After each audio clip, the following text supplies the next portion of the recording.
She's known as a LaPorte County serial killer. Belle Gunness is believed to have killed more than 20 people over a century ago. And new at 11, a local historian is now trying to preserve the memory of a man he says is one of her victims. WSBT-22's James Fillmore is here. And James, Belle did not kill this man. But some familiar with the story think he took the fall for her, Kelly. The man knew Belle well. She had him arrested and he eventually died in prison.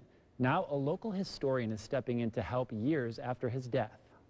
Ray Lamphere is his name. His final resting place is in a small cemetery off US Highway 20 in LaPorte County. He was her hired man for about 6 months. Her is Belle Gunness. She allegedly lured men to her farm in LaPorte County. Some say she killed more than 20 people and buried them. In April 1908, there was a fire at Belle's home. It's where the bodies of her 3 children were discovered. We don't know what happened to her. They found the body of a woman in the fire in the basement afterwards, but her body had no head, and that's the great mystery. Was it her, or did she escape? Weeks before the fire, Belle fired Lamphere. She had him arrested several times for trespassing. He became a prime suspect in the case regarding the fire and the bodies inside. Lamphere was eventually convicted and died in 1909 in a Michigan City prison. He's the main character in this story, and I felt he was the main scapegoat in the story. Bruce Johnson is the president of the LaPorte County Historical Society. He knows a lot about Belle Gunness. Johnson says Ray Lamphere's gravestone was stolen many years ago, and it's been missing since. So he raised some money to buy him a brand new one. It was just recently replaced, along with a wreath in his honor. I wanted him to have a gravestone as well,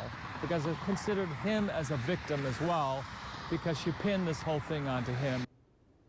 Many of the people believed to be killed by Belle are buried in LaPorte County. Johnson says Lamphere's new headstone cost a few $100s. And Kelly, this wasn't Johnson's first time doing this. He's purchased new headstones for other people from that same era who didn't have them. Fascinating.